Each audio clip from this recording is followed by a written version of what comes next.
He does these things so intentionally and lives so authentically through nature that by studying nature, by studying creation and seeing the way that he doesn't invert the soil, there's no plowing, there's no unnatural processes in the farm, that God allows things to die.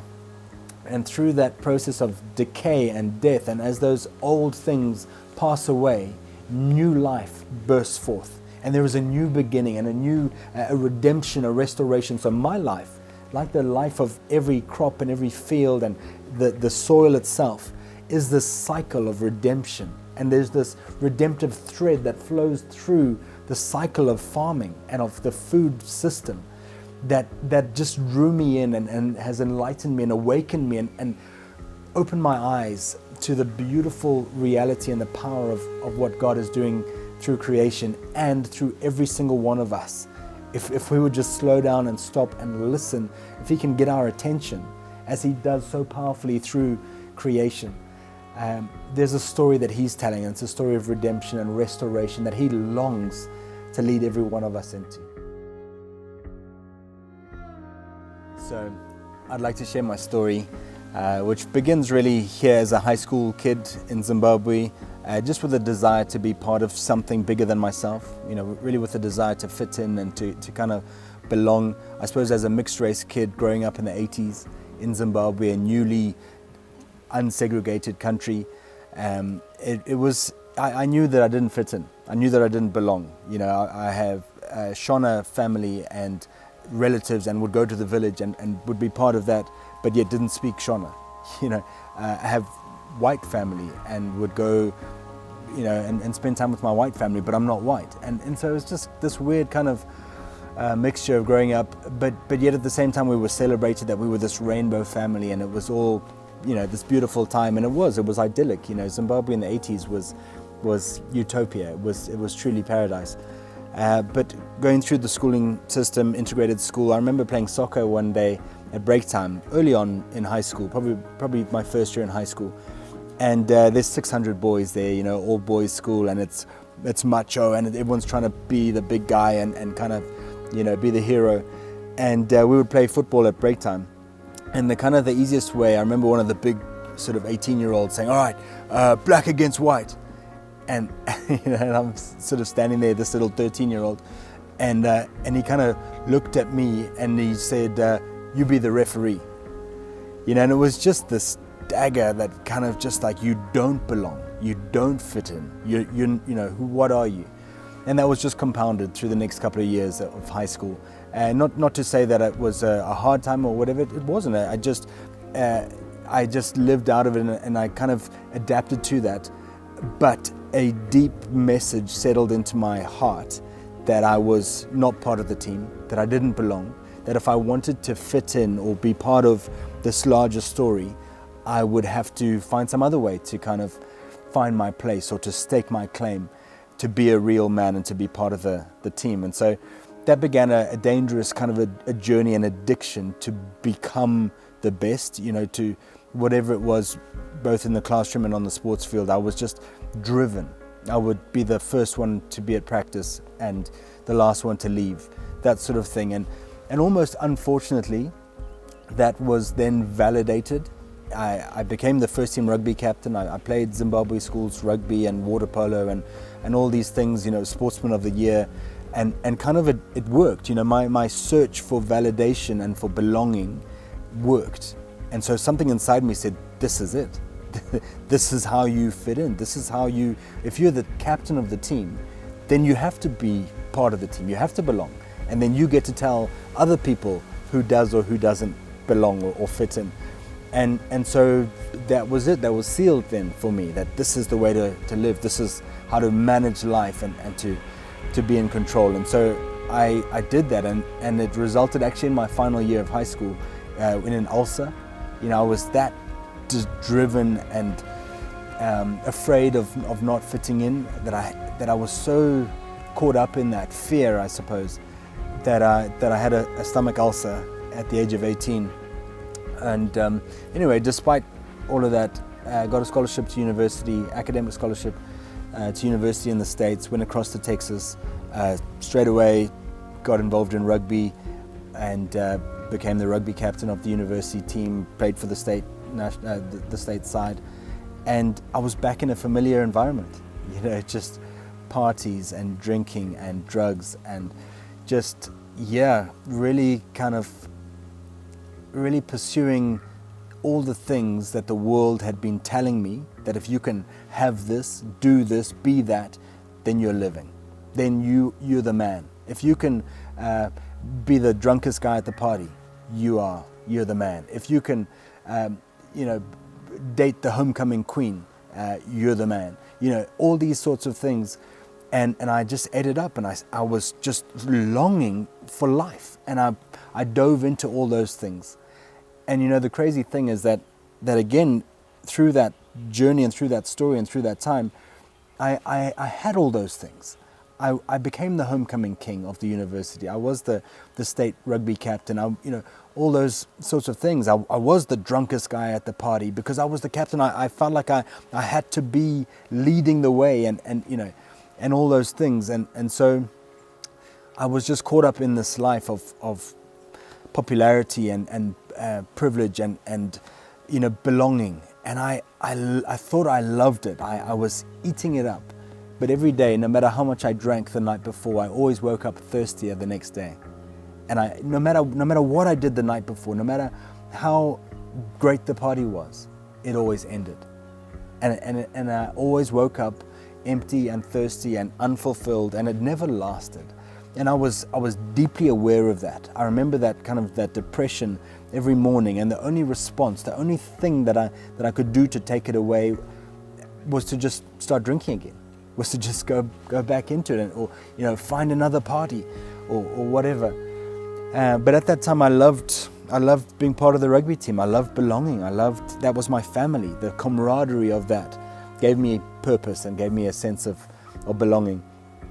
So it was actually one of the rugby guys, it was his wedding, and I was the best man at the wedding, and it was, I think, an amazing time with all of our rugby buddies and whatever.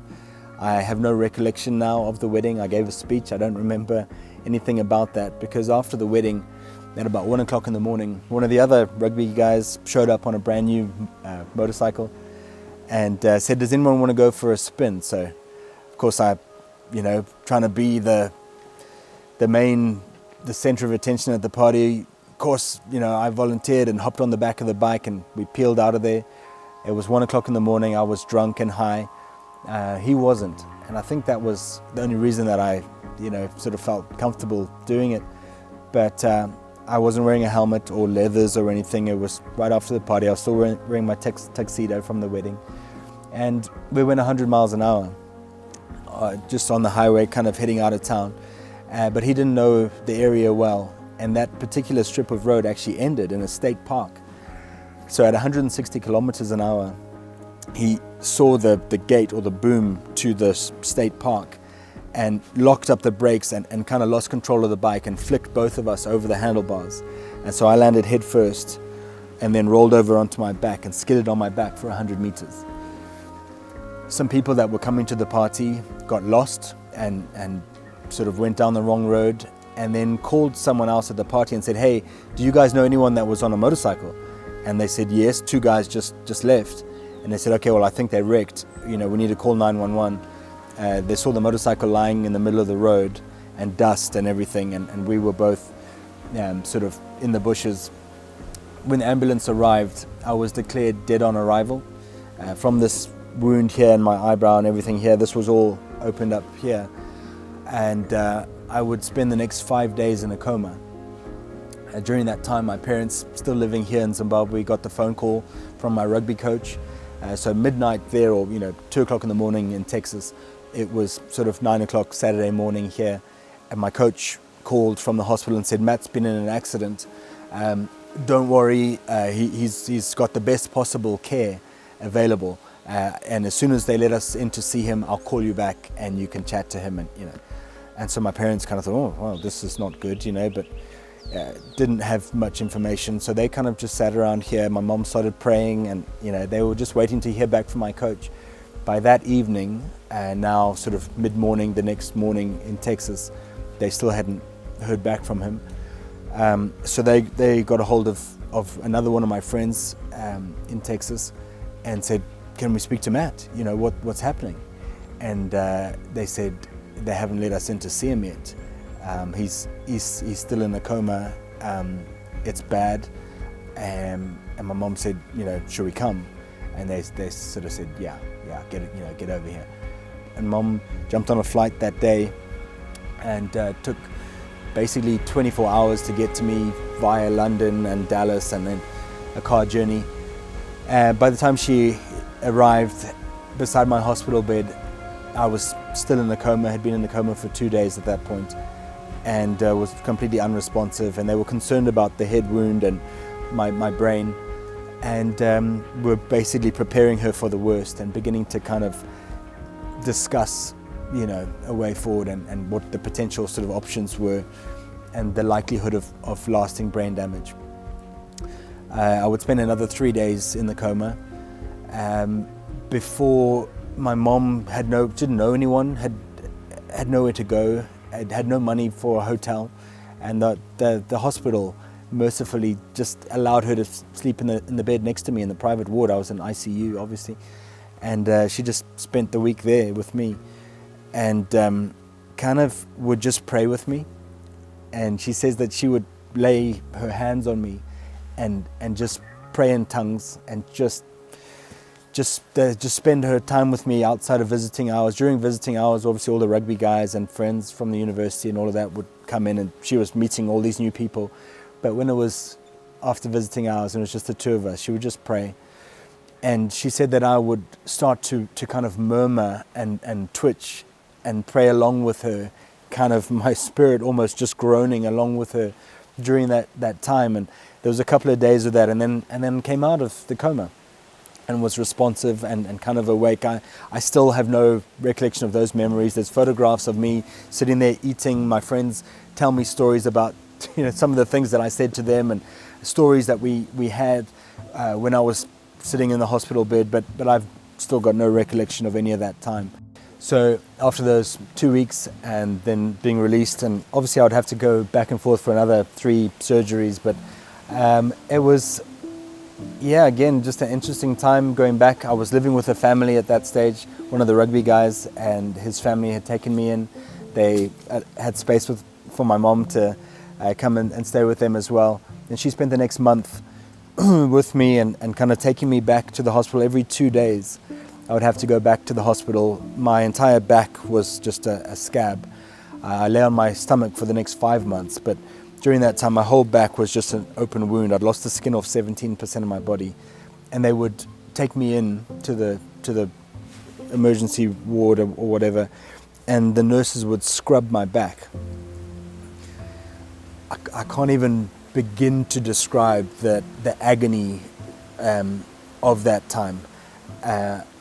It was the most excruciating thing that I've ever experienced. But they were saying they had to keep it clean, and they had to keep, they didn't want it to, obviously, to get any kind of infection and whatever. And so it was part of that story. But I had been on morphine, and they can't keep you on morphine for more than about 6 weeks, because I had no pain receptors in my back, but started getting itchy.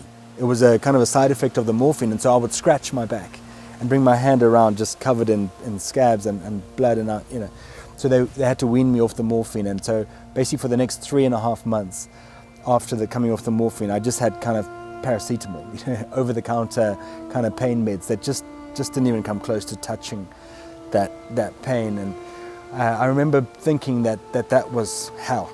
I was in purgatory. I would lie on my stomach all day, and I couldn't even fall asleep, because as I would fall asleep, I would move in my sleep and tear the scabs and wake myself up again. So I was absolutely exhausted, but I couldn't sleep, and I couldn't move. I couldn't do anything. I lay on my stomach for 5 months and basically just watched every movie that had ever been made. And I was never a reader, but slowly kind of got into reading, and around that time a complete stranger left a book next to my hospital bed.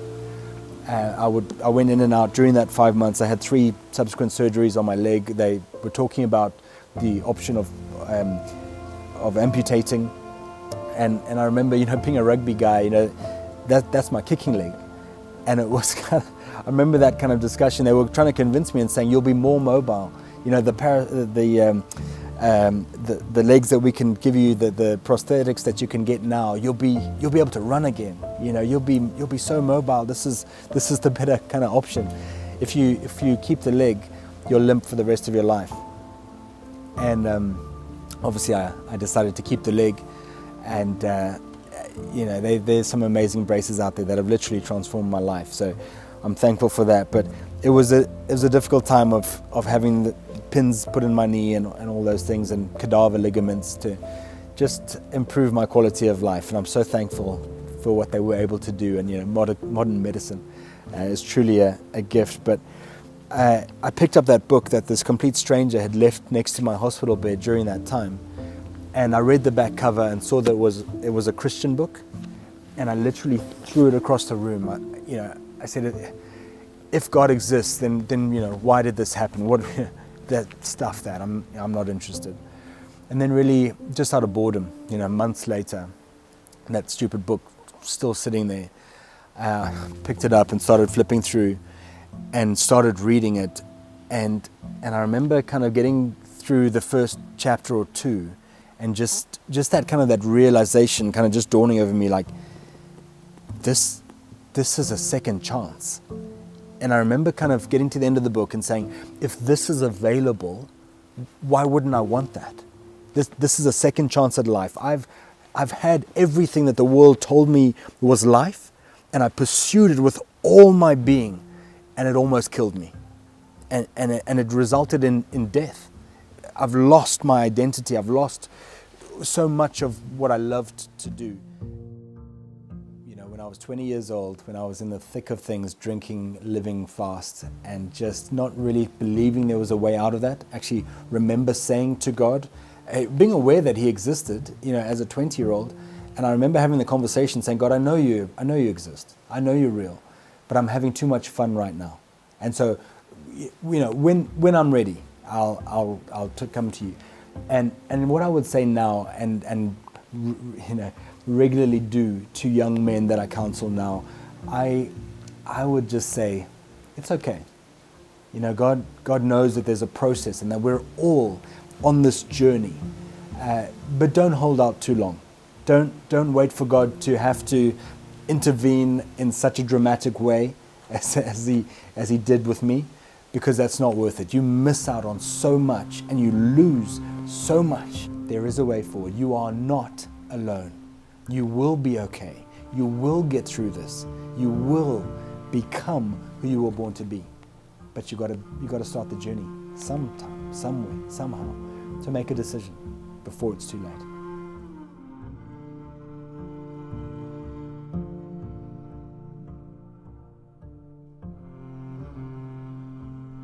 So forgiveness is definitely a big part of our journey as Christians. The Bible actually goes so far as to say, if we don't forgive those that have wounded us or wronged us in any way, that neither will your Heavenly Father forgive you. It is massive. I had unforgiveness towards the driver. And I remember thinking that, how can this guy be so reckless with my life when I've trusted him to look after me? I'm his passenger on the back, how, and I was angry, and I was in unforgiveness for 2 years, and the Lord released me from that, and I completely forgave him. Completely, we were reconciled. We completely, not that I ever had animosity towards him, but I was upset, and completely forgave him. And actually, years later, so a couple of years after that, once I was married and everything, and my wife and I were able to go back to Texas, and I took her to the scene of the accident, and she just wept, but she was, I think it was happy tears, she wept, thanking God for ransoming me, and we went and spent some time with the driver and his wife, actually, and so that was a really beautiful time of reconciliation, And yeah, it's good, but yeah, forgiveness is not easy. It's not easy, but we can't progress, we can't move forward without it.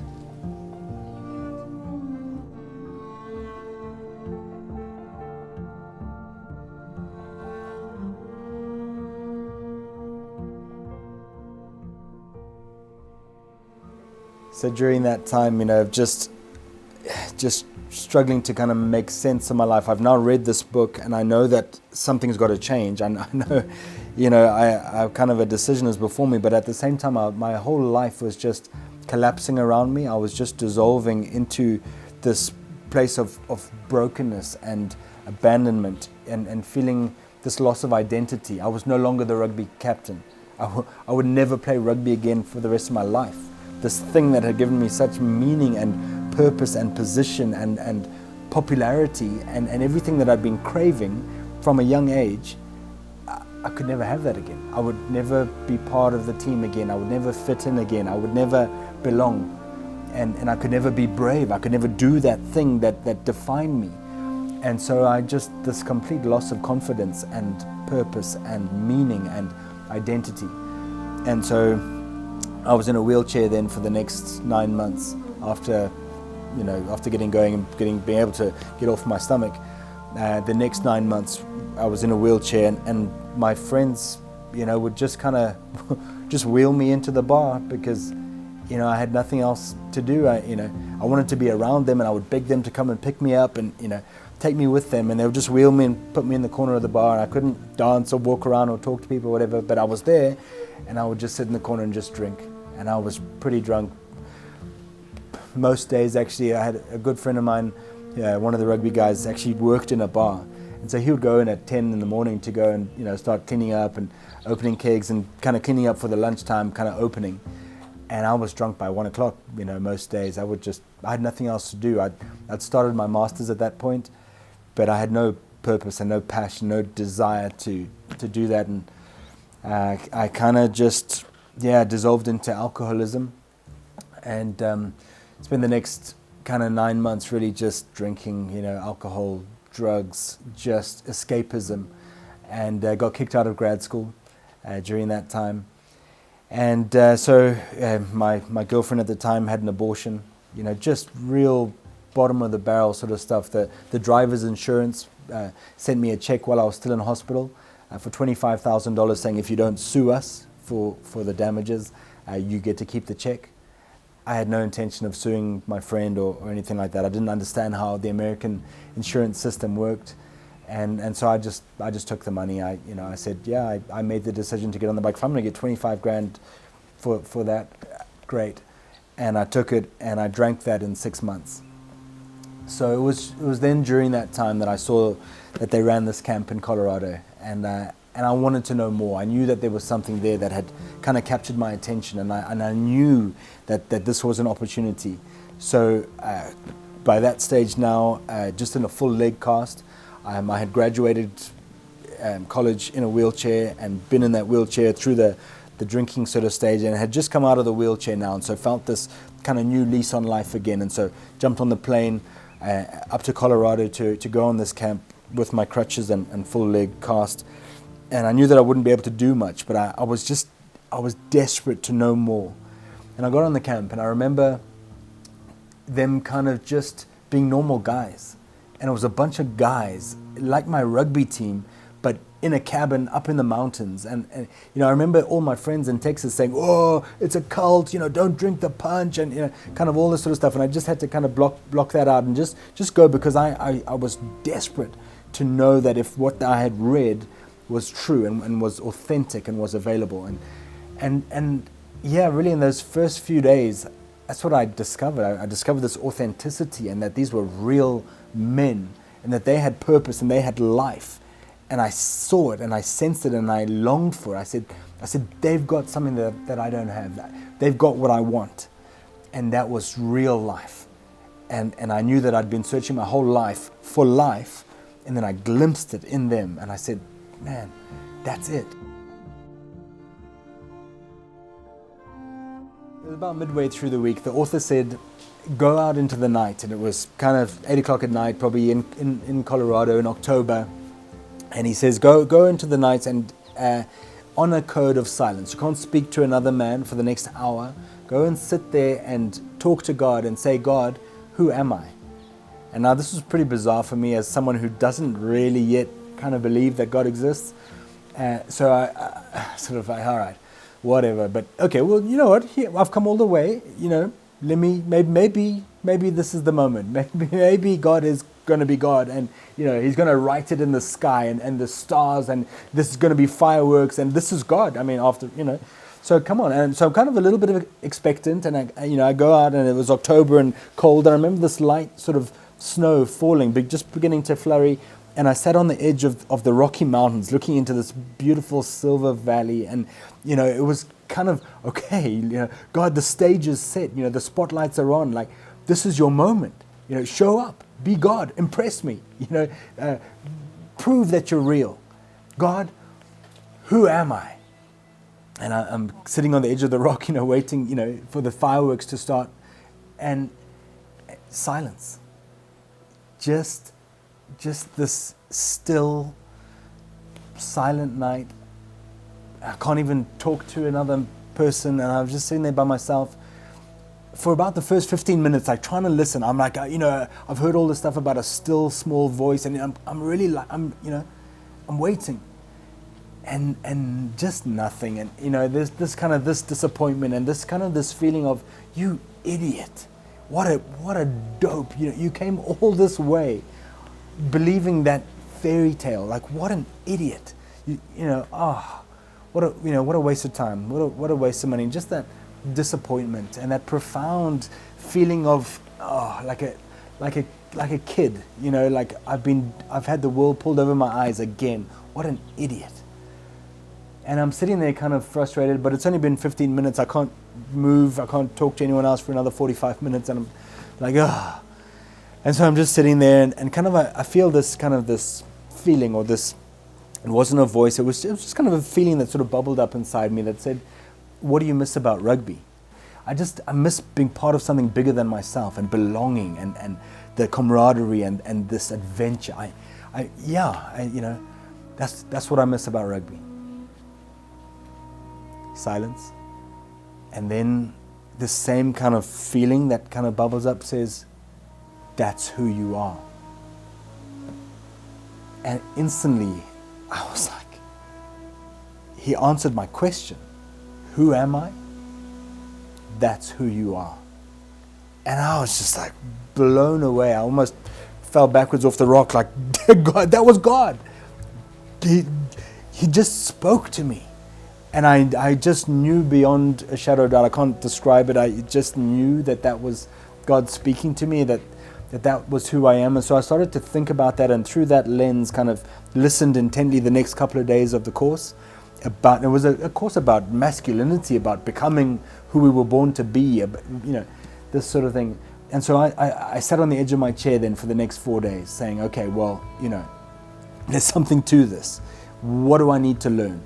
And on the final evening, the author said, if I gave you $1 million to start a company, doing whatever you want to do, you've got to use all the money in the business. You can't give it away. You've got to be involved 100%. What do you do? And my answer was, I'm back in Zimbabwe. I've been in Texas for 5 years at that point. I said, it's back in Zimbabwe. It's inspiring orphans to take a leadership role in their own lives. If I've got this identity crisis, imagine the identity crisis that orphans in the fastest shrinking economy on the planet, imagine their identity crisis. And I just had this sort of affinity, this purpose, this passion to suddenly to speak into their lives, to lead them to life. And I said, it's back in Zimbabwe, and it's leadership. It's teaching these young people to take a leadership role in their lives. It's something like that.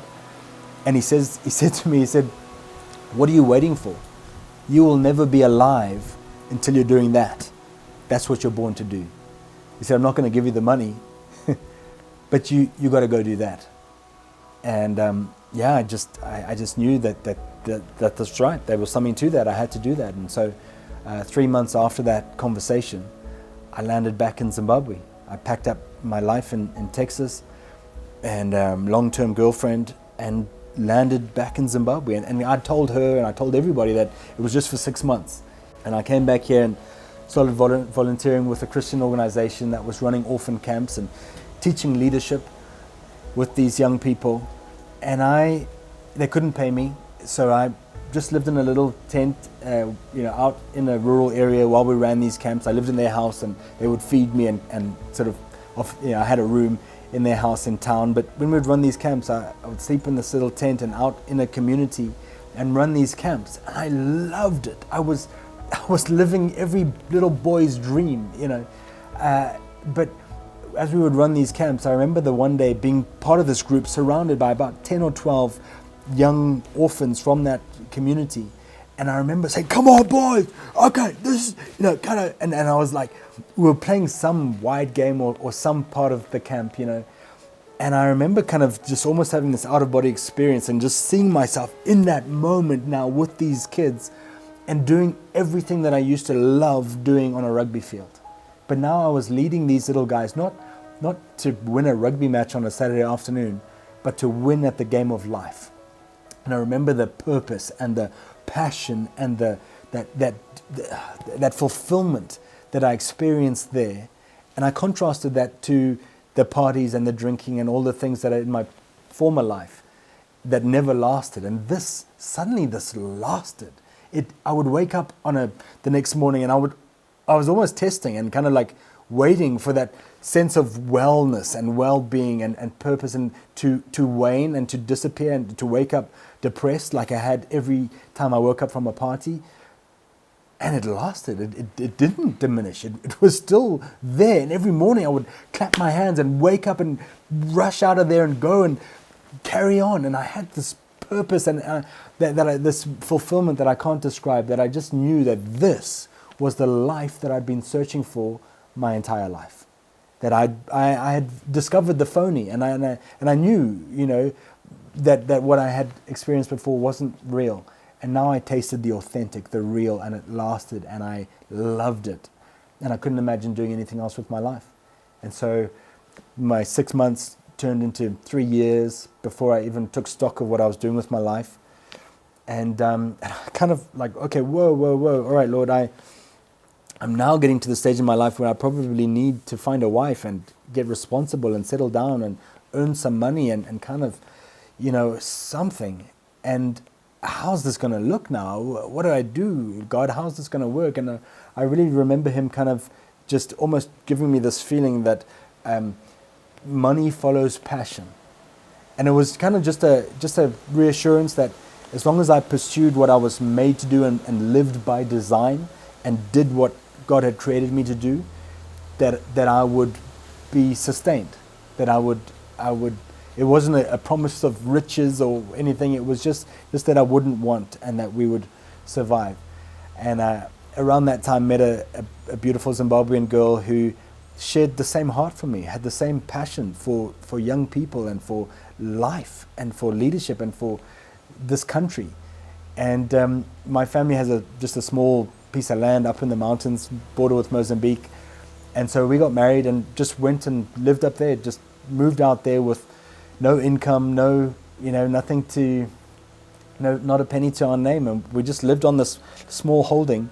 And I came to a Foundations for Farming conference to learn how to grow our own food and how to feed ourselves.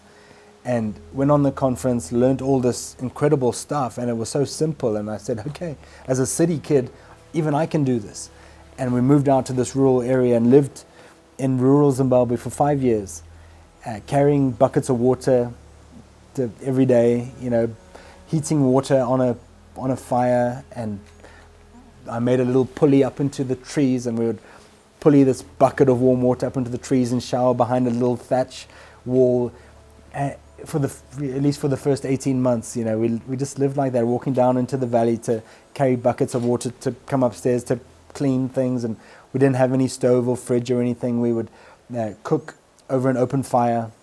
We slept on a blow-up mattress on the floor. It was just idyllic. It was this incredible adventure, at least for me. It's a little bit of a different story from my wife. If you speak to my wife about it, she's got different memories about those days. But it was this incredible time of just depending on God and we literally ate off the land, and we discovered the power of being just off the grid and not being part of the world's system. And we worked with the community then. We started teaching the leadership material that I then began to be passionate about. I started developing the material in a rural context and teaching the men to take a leadership role in their lives, the stuff that I'd been doing with orphans. And we incorporated that with trees and with agroforestry and with farming training and demonstrations and working more and more with the Foundations for Farming guys. And it was just the most beautiful time in our lives. And as that story progressed, we came into town to have our second daughter. And during that time, started working with a church back in the big city.